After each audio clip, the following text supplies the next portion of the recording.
और सब भारतवासी मानते हैं कि सब में आत्मा है, सब में आत्मा है। और प्लेटो क्या कहता है? प्लेटो करा जरा इसका सोचो, वो रिपब्लिक में लिख रहा है और लॉज में उसको रिपीट किया है। वो ये कहता है आत्मा सिर्फ राजा में होती है, प्रजा में आत्मा ही नहीं होती। प्लेटो का है, ये मेरा नहीं।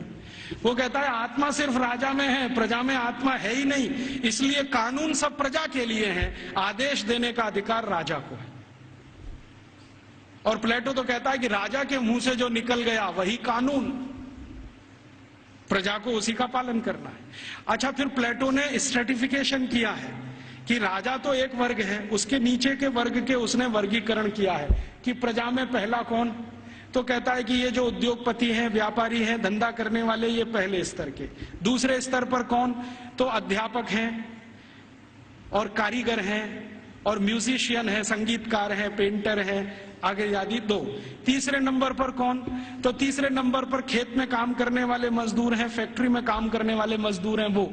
चौथे नंबर पर कौन? तो कहता है स्त्रियां, महिलाएं, वो चौथे नंबर पे। आखिरी 5वां कोई नंबर नहीं है वहां। तो वो कहता है प्लेटो कि मैं कभी कभी कल्पना करता हूं कि प्रजा में गलती से आत्मा आ गई तो स्त्रियों में तो कभी नहीं आती। इसलिए वो लॉज में लिख रहा है कि कभी भी किसी न्यायाधीश को किसी स्त्री की गवाही पर विचार ही नहीं करना चाहिए, क्योंकि स्त्री को सत्य का ज्ञान नहीं है, उसको विवेक नहीं है, क्योंकि उसको आत्मा नहीं। तो आप जानते हैं ये जो मॉडर्न जस्टिस माने जुडिशियल सिस्टम निकला, जिसमें से आईपीसी, सीआरपीसी और सीपीसी आया और हमने बिना सोचे समझे उसको अपने देश में अपनाया, इस जुडिशियल सिस्टम में 1950 तक किसी महिला की गवाही को माना ही नहीं जाता था। यूरोप में अदालत में चलने वाले किसी भी मुकदमे में किसी महिला की गवाही नहीं मानी जाती थी। तो क्या हुआ? फिर यूरोप में एक बगावत हुई जिसको वीमेन्स लिव कहा जाता है, स्त्री मुक्ति। और इसका नेतृत्व किया एक फ्रांसीसी लेखिका ने, उसका नाम था सिमोन द बोउआर। उसके एक गुरु हुआ करते थे जॉन पॉल सार्त्र, जिनको आधुनिक दार्शनिकों में बहुत ऊंचा स्थान मिला हुआ है। तो सिमोन द बोउआर ने सालों साल आंदोलन चलाया। तब फ्रांस में इतना हुआ कि किसी 3 स्त्री की गवाही एक पुरुष के बराबर है। इतना हुआ, बस इतना ही हुआ। और उसके बाद सिमोन द बोउआर मर गई और वो कहती थी कि मैं इतना ही करा पाई, यही मेरे लिए बहुत है कि कम से कम अदालत ने 3 महिलाओं की गवाही एक पुरुष के बराबर तो मानी। और प्लेटो चूंकि ये कहता था कि स्त्री में आत्मा नहीं होती है, तो 1950 तक यूरोप के किसी भी देश में महिलाओं को वोट डालने का अधिकार नहीं था। वोट डालने का तो छोड़ दो, बैंक में अकाउंट खोलने का अधिकार नहीं था किसी महिला को। अकाउंट खुलेगा तो उसके पति का खुलेगा, महिला का नहीं खुलेगा। और जो विधवा है तो उसके बेटे के नाम से खुलेगा, महिला के नाम से नहीं खुलेगा। जो बेटा ही नहीं है तो पड़ोसी के बेटे के नाम से खुलेगा। हाँ, उसके नाम से बैंक अकाउंट नहीं खुल सकता। और 1950 तक यूरोप के किसी भी शहर में महिला घर से अकेली नहीं निकल सकती। क्यों? आत्मा नहीं है तो पता नहीं कहां जाएगी। तो इसलिए उसके साथ में पुरुष का होना जरूरी है, वो चाहे 3 साल का ही क्यों ना हो। और प्लेटो ने लिख दिया ना स्त्री में आत्मा नहीं होती, तो सारे यूरोपियन दार्शनिकों ने कहा है कि स्त्री तो मेज कुर्सी जैसी होती है, जब तक इस्तेमाल करो अच्छी लगती है, नहीं लगती बाहर फेंक दो, दूसरी ले आओ। ये है उनकी फिलॉसफी। तो मैकॉले ये सब वर्णन कर रहा है कि हम तो सोच ही नहीं सकते हैं हमारे यहाँ महिलाएं गुरुकुल की आचार्य हो सकती है। वो कह रहा है भारत में आधे से ज्यादा गुरुकुलों की आचार्य महिलाएं, आधे से ज्यादा। और वो कह रहा है कि ये सिर्फ गुरुकुलों की नहीं, हायर स्टडीज सेंटर में भी यही है। तो उसको पूछा जा रहा है कि ये भारत में ऐसा कैसे हो गया, महिलाओं को इतनी शिक्षा मिल गई, इतनी ऊपर आ गई। तो वो कहते हैं भारत वाले बिल्कुल विचित्र हैं, ये कुछ और मानते हैं। हम मानते हैं कि स्त्री में आत्मा नहीं होती, भारत वाले कहते हैं कि स्त्री परमात्मा के सबसे नजदीक होती है, क्योंकि उसमें पुरुष से कुछ गुण ज्यादा होते हैं। हमारे सभी शास्त्रों में आप ये देख सकते हैं, चाहे ऋग्वेद में देखना हो तो देख लीजिए। ऋग्वेद के कई सूत्र ऐसे हैं जो ये बताते हैं कि स्त्री पुरुष से ऊंची है, क्योंकि उसमें ईश्वरीय गुण हैं। और आज की जो मॉडर्न साइंस है ना, इसने इसको दूसरे तरह से कहा है कि स्त्री में एक क्रोमोसोम ज्यादा होता है, वही सारा खेल खेलता है, पुरुष में नहीं है। स्त्री तय करती है कि बच्चा होगा या नहीं होगा, पुरुष में कोई दम नहीं है। तो ये आज की मॉडर्न साइंस कहती है। हमारी साइंस तो बहुत पहले कह चुकी है कि स्त्री ईश्वर के सबसे नजदीक है। हमारे कई शास्त्रों में ऐसे सूत्र हैं जो ये कहते हैं कि जब समाज को ये पता ना चले कि क्या करना क्या नहीं करना, तो स्त्रियों से पूछो, वो बताएंगी कि क्या करना। क्यों? क्योंकि उनको फंक्शनल नॉलेज सबसे ज्यादा होती है। फंक्शनल नॉलेज हम समझते हैं, जो क्रियात्मक ज्ञान है, जिससे कुछ हो जाता है, ऐसा ज्ञान उनको सबसे ज्यादा है। और फालतू ज्ञान पुरुषों को बहुत होता है। और उसका तमाशा देखना हो तो भारत की संसद को देख लो।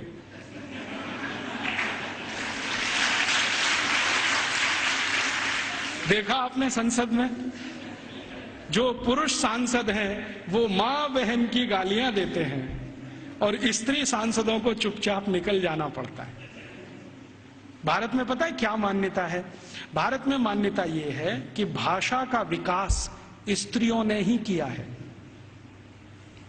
भाषा का विकास स्त्रियों ने ही किया है, पुरुष की ताकत नहीं है भाषा का विकास करने। क्यों? क्योंकि भारतीय भाषाओं में, भारतीय भाषाएं पता है, संस्कृत, तमिल, तेलुगु, कन्नड़, मलयालम, बंगाली माने बंगला, आसामी, उड़िया, ये सब भारतीय भाषा है। और हिंदी उर्दू मिलने से पहले, अभी तो हिंदी हिंदी नहीं रही है, उसमें बहुत कुछ उर्दू घुस गई है, फारसी, पता नहीं क्या क्या घुस गया। तो हिंदी उर्दू मिलने से पहले और बाकी सब भारतीय भाषाएं, आपको मालूम है इनमें गालियां नहीं है, एक भी गाली नहीं है।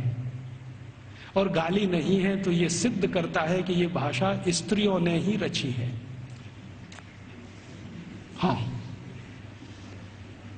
क्योंकि स्त्रियों में कितना भी गुस्सा हो, गाली नहीं निकलती उनके मुंह से, क्योंकि ईश्वरीय गुण है उनमें कुछ। तो मैकॉले कह रहा है कि भारत में स्त्री ईश्वर के नजदीक है, परमात्मा के नजदीक है। और वो एक सूत्र सुना रहा है, पता नहीं उसको कहां से मिल गया। वो कहता है भारत के लोग ऐसा कहते हैं कि स्त्री के बिना मोक्ष नहीं होता। और ये एक दिन मुझे भी अनुभव हुआ है। मैं दक्षिण भारत में गया था, एक गांव में व्याख्यान देने। वो गांव में एक मंदिर है, बड़ा मशहूर मंदिर है। मैंने सोचा मैं भी दर्शन करूं, तो पुजारी ने कहा आप अंदर नहीं जा सकते। मैं पूछा क्यों? क्या आप ब्रह्मचारी हैं? मैं पूछा तो क्या हुआ, ब्रह्मचारी हूं, अंदर नहीं जा सकता। नहीं जा सकते। क्यों नहीं जा सकता? कि आप पवित्र नहीं है। मैं पूछा वो कैसे? उन्होंने कहा पवित्रता तो स्त्री के आने के बाद ही आती है। हाँ, और वो ब्रह्मचारी ने इतनी गंभीरता से कहा कि मैं देखने लगा उसका चेहरा, ये बोल क्या रहा है। तो उसने कहा कि स्त्री के जीवन में आने के बाद ही पुरुष पवित्र होता है, उसके पहले तो वो लंपट होता है।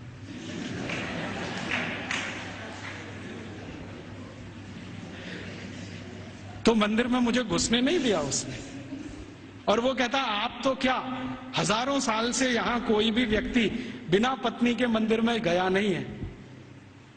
तो मैंने कहा ठीक है, फिर कभी हो तो सोचूंगा। तो मैं वापस चला आया। ये बात को मैकॉले बोल रहा है वहां, कि भारतवासी बोलते हैं कि मोक्ष स्त्री के साथ ही होता है। और हमारे सभी ऋषि मुनि गृहस्थ थे, सदगृहस्थ थे, ब्रह्मचारी नहीं थे। मैंने जितने ऋषि मुनियों को आज तक पढ़ा है, सबको तो नहीं पढ़ा, लेकिन जितने को पढ़ा है सब गृहस्थ थे। इसलिए गृहस्थ आश्रम कोई ऊंची चीज है हमारे यहाँ। तो ये वो बोलता है कि जब ऊंची चीज आपके पास है तो उससे और ऊंची प्राप्त करने की ताकत है। जो ऊंची नहीं है तो ज्यादा ऊंची तो मिलेगी नहीं। तो भारत में तो स्त्री का ये हैसियत है कि वो अगर नहीं है तो परिवार नहीं है, समाज नहीं है, संस्कार नहीं है, भाषा नहीं है, ज्ञान नहीं है। इसलिए भारत में स्त्रियां तो बहुत ऊंची हैं। फिर वो कहता है कि हमारे यहाँ इंग्लैंड में तो गांव गांव में स्त्रियों को मारते पीटते हैं, जला भी दे देते हैं। आपको मालूम है यूरोप में 2500 साल एक परंपरा चली है विच हंटिंग। बहुत किताबें लिखी गई हैं इस पर, बहुत लिखा। विच हंटिंग समझते? विच माने क्या कहना चाहिए हिंदी? डायन, डायन, डायन कहते हैं ना। डायन को ढूंढना और उसको मारना, ये बहुत बड़ा खेल चलता था यूरोप के सभी देशों में, Germany, France, Sweden, Switzerland, Denmark, Norway, सब देशों में, और 2500 साल चलता था। गांव में ढूंढ ढूंढ के ऐसी महिलाओं को मारा जाता था जिनके पति की मृत्यु हो गई हो, तो मान लिया जाता था ये तो विच हो गई है और इसको हंट करना है, माने मार देना है। उनको जिंदा जलाना, कभी उनको जमीन में खड्डा खोद के गाड़ देना, बाल पकड़ के उनको खींच लेना, तरह तरह के अत्याचार उनके ऊपर होते थे। और किस देश में किस साल में कितनी महिलाओं को विच हंटिंग किया गया, इसके रिकॉर्ड्स आजकल मैं इकट्ठे कर रहा हूं।